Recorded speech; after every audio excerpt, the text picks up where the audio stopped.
pessoal, bem-vindos ao videocast do Papo de Cinema. O assunto hoje é Ninfomaníaca, volume 1, novo filme do Lars von Trier. Eu sou Rodrigo de Oliveira, ao lado do Robledo Milani e Danilo Fantinel. Já assistimos ao filme, claro, já estreou na sexta-feira passada e podemos contar aqui com spoilers o que vocês vão poder conferir então nesse polêmico filme do Lars von Trier. Robledo, o que você achou do filme para começar? Pois é, né? Eu tava pensando em contar com spoilers. Que spoilers, né? Pois Porque é. tudo pro volume 2. Na verdade, o grande problema, eu acho, do Ninfomaníaca foi essa imposição dessa divisão, que é uma imposição mercadológica, né? O filme acabou ficando muito maior do que o Von Trier imaginava de início. E o filme só será exibido, parece, no Festival de Berlim e um outro festival, a versão na íntegra, e depois quando sair em DVD. Porque diz que vai ser quase 5 horas o total, né, de tudo. Então não tinha como passar isso de uma vez só no circuito comercial. Mas essa primeira parte, a divisão em si é marcante, né, aquele momento, assim, a fala, como o jeito termina. Mas assim, não tem uma história, tá muito no princípio, muito no começo, é muito difícil tu julgar, tu avaliar esse início, porque faltam muitos elementos.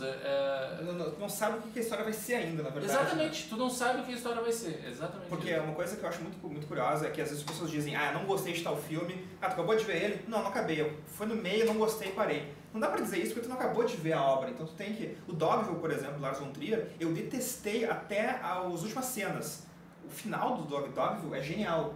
Então eu comecei, eu não gostei do filme ainda, continuo não gostando, mas eu gostei um pouco mais depois de ter visto o final, aquele desfecho ganha muito o espectador. Então tu tem que acabar de ver. E o Ninfomaníaca tu não consegue, porque... Mas o Von Trier, ele, na maioria dos filmes deles, ele provoca essa sensação, né? No Anticristo tem isso, aquela cena da tesoura, da mutilação, é tão forte que te força a abandonar o filme. Quando eu assisti Dançando no Escuro pela primeira vez, eu não consegui terminar de ver o filme também, eu tive que parar. Eu tava no cinema, eu saí, e voltei na semana seguinte para ver o final do filme, porque realmente o filme ele pesa muito a mão em busca dessas emoções extremas. Só que com o Ninfomaníaca é volume 1, ele nem chega a pesar tanto e já termina.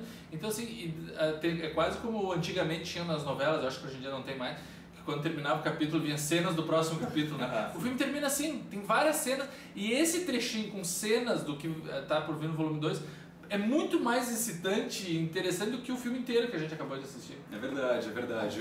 Quando se encerra o filme, ou a primeira parte do filme, e vem cenas do próximo, realmente a gente vê que ali tá tudo que foi escondido da gente, que foi resguardado até então, para justificar tanta polêmica, porque o filme foi vendido como polêmico, a questão de propaganda e marketing realmente foi muito forte, e esse primeiro volume não condiz com o que foi vendido. O que acontece? A gente viu um filme que, para mim, não é exatamente sobre sexo, mas sobre a psicologia psíquica de uma mulher que é viciada em sexo, e aí é uma diferença muito grande, que realmente não tem o envolvimento do público necessário, porque não é um filme que aborda o sexo como algo quente, como algo acalentador, ou como algo erótico, ou que pode envolver o público por identificação, porque não, é uma visão muito melancólica, autodestrutiva, pessimista sobre o sexo. É tudo de depressão, né? Como dizia, e começa a própria fala da personagem, né? Ela diz, eu sou uma pessoa má. E qual é a justificativa dela ser má? Ela gosta de sexo. Sabe? E fazer sexo com e ela nem gosta, parece, na verdade. E nem gosta, porque o filme ele começa com ela machucada, né? A Charlotte Gainsbourg, no caso, que é a protagonista. O Stellan Skarsgård encontra ela ali, então, naquele lugar, chovendo. Um beco, assim. Um beco, ele a recolhe, leva pra casa dele, dá um chá, e eles começam a conversar e ela começa a contar, então, essas experiências sexuais pra ele. Ou seja, aí já é um problema, né? Porque a Charlotte Gainsbourg é a ninfomaníaca e ela passa o filme inteiro deitada numa cama conversando com o senhor. Ou seja, ela quem não faz o sexo é a atriz que faz ela mais jovem. Eu não lembro o nome dela, inclusive. Não, também é uma novata, assim, no europeu. E tem uma questão importante que eu acho que é isso, como lida com então, a psicologia de uma pessoa, é muito fácil a gente se colocar na posição dela. Mas nesse filme não é tão fácil assim, porque a gente vê que, como ela tem uma série de dificuldades com relação ao sexo e se entender então como...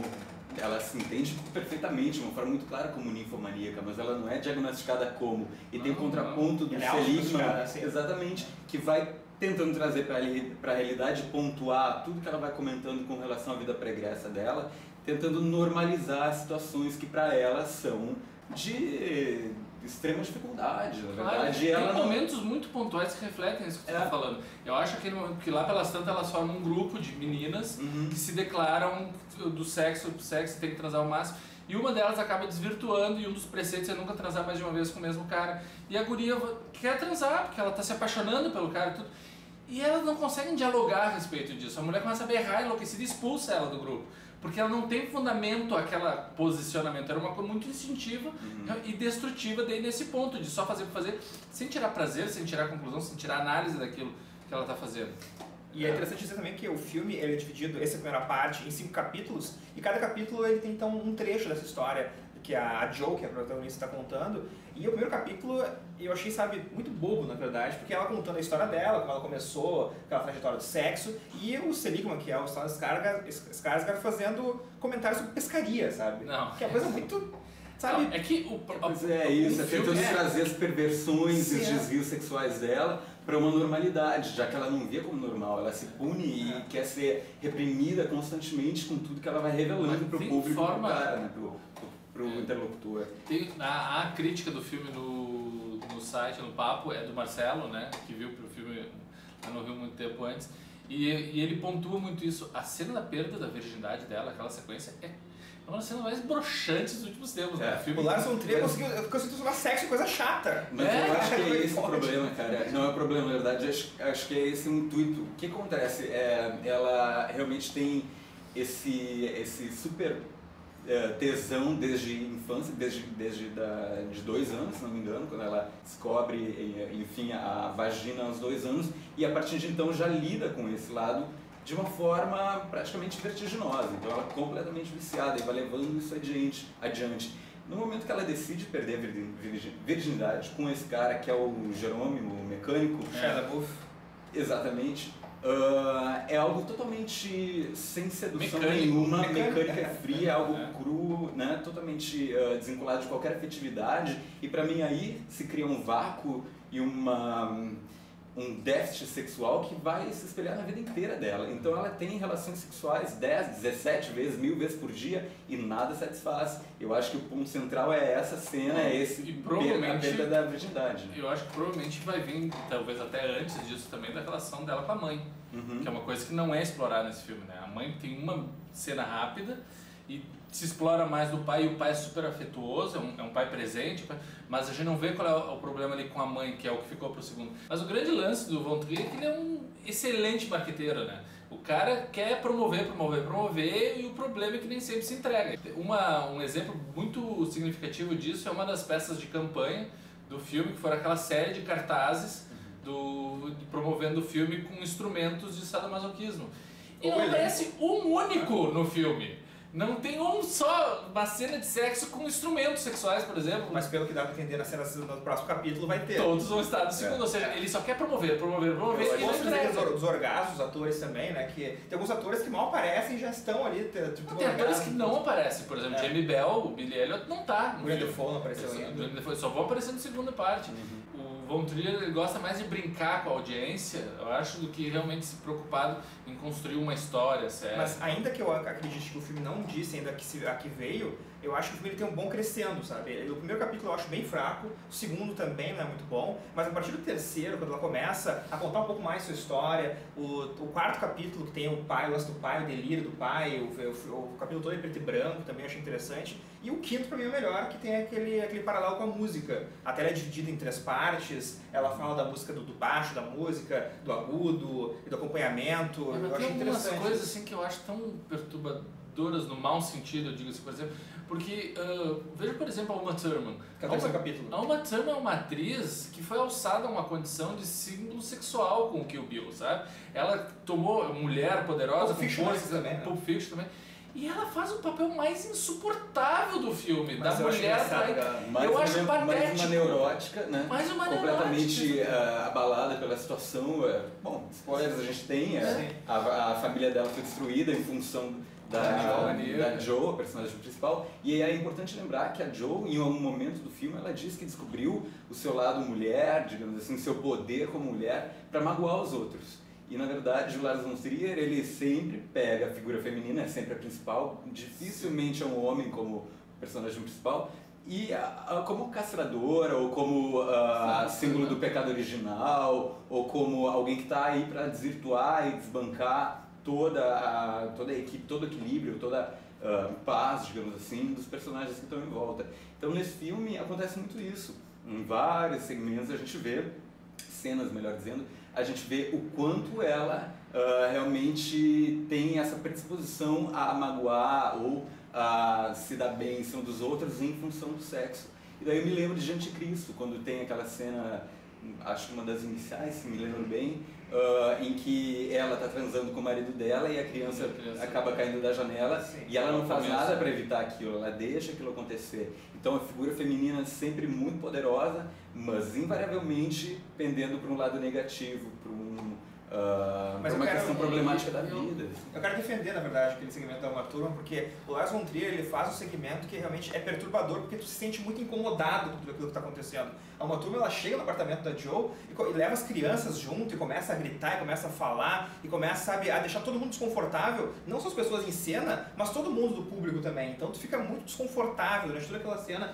e é isso que ele quer. É isso então, que ele quer. Isso que eu acho que é a cena mais Dogma 95 de todo o filme. É praticamente o filme da primeira fase dele. Assim, acho as cenas mais incômodas do filme, como essa sequência, ou a sequência do pai, que é uma sequência longa também, são cenas que pouco tem a ver com sexo, na verdade, sabe? Então, assim, por que tanta promoção em cima de sexo quando o que acaba marcando no filme, ou toda a conversa da Joey com o Stellan, não tem a ver sexo ali, é um desabafo. É por isso que eu falei que não é um filme sobre sexo, exato. Mas sobre alguém viciado em sexo. Então a gente vê as conjunturas que se formam ao redor do tema sexo. Então não é um filme que te dá tesão, que tu vai sair querendo transar com alguém, ou que te dá vontade, ou essa identificação imediata. São coisas gratuitas, por exemplo, pelo personagem, porque isso não existe. O sexo é algo vil, né? Algo negativo de uma forma geral. É que nem o Shia LaBeouf, numa das entrevistas promocionais, ele disse que quando ele recebeu a proposta do roteiro, de fazer o filme, ele respondeu pro Von Trier na hora, dizendo que estava interessado, queria,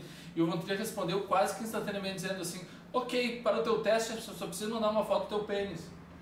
Sabe? E o Shia ficou meio assim e tal, e mandou a foto pro Von Trier, tirou a sua foto e tal, disse que ele contando que os assessores dele ficaram enlouquecidos, dizendo como que tu é louco de fazer uma coisa dessa, e que o Von Trier respondeu, ótimo, eu só queria ver se tu tinha culhões pra responder uma ou pênis, né? Culhões ou pênis. Ele tinha, né? E assim, e que no filme leva a ver pra ter uma necessidade de uma solicitação dessa? Até tem uma sequência de um monte de homem de pau mole, que é isso que o filme é, um filme de pau mole. Tem uma cena que aparece o Shia LaBeouf, aparece ele transando com uma prótese, né? Uma prótese, que não é o dele. Então assim, também... É um filme pau mole pra mim, é um filme que não estimula, é um filme que não te motiva, é um filme que no final ele te põe tão pra baixo quanto o personagem, na verdade, e talvez se é essa a intenção, a gente só vai conseguir confirmar no volume 2. Né? A última cena, na verdade, eu acho que te dá talvez um pouco de vontade de ver o resto, porque mostra quando ela não tá sentindo nada, né? Spoilers, a gente falou que ia ter spoilers aqui, né? Então o final do filme é isso, né? Ela percebe que não sente nada mesmo quando ela tá transando com um cara que ela imaginava que talvez estivesse apaixonada, né? Então, é uma pessoa vazia. Porque ela diz no filme que ela sente um problema muito grande com relação à desonestidade do amor. Então ela perde a virgindade para um cara, no futuro reencontra ele, nega ele e no futuro ainda adiante começa a desenvolver um amor por ele, mas não é correspondido porque ele some da vida dela. Então a questão do amor é completamente desestruturada dentro da cabeça, da psicologia dessa mulher. Então são essas questões que para mim deixaram o filme interessante, porque cinematograficamente eu achei ele muito pobre, muito... até comparado aos outros trabalhos do fraco, chato. Aquelas imagens que acabam... O Marcelo Miller comentou isso na resenha dele. São imagens que acabam apenas corroborando o que está sendo dito em termos de texto, então de fala dentro do filme. Uma pescaria parece um peixe. Exatamente. Então é uma linguagem que não é nem um pouco, na tela, nem um pouco 3 mais poética. 5. Nem um pouco poética, é algo muito literal e acaba empobrecendo todo o filme, de uma forma geral. Então eu saí da sala de cinema, da cabine de imprensa no caso, muito decepcionado, mas com o tempo fui pensando sobre cenas, personagens e acabei gostando um pouco mais. Mas eu acho que o segundo ainda vai ser melhor, a gente vai ter que esperar. Quando é que estreia? Só final de março, né, parece, né? Março, abril. Bom, então, papodecinema.com.br tem crítica do Ninfomaníaca do Marcelo Miller, tem confronto também Ninfomaníaca, volume 1. E claro, depois que sair o volume 2, a gente tem mais videocast. Teve 6 graus com o Ninfomaníaca também com o Danilo, então tem... Cobertura completa, então, do filme do Lars von Trier aqui no papodecinema.com.br. Grande abraço a todos e até a próxima.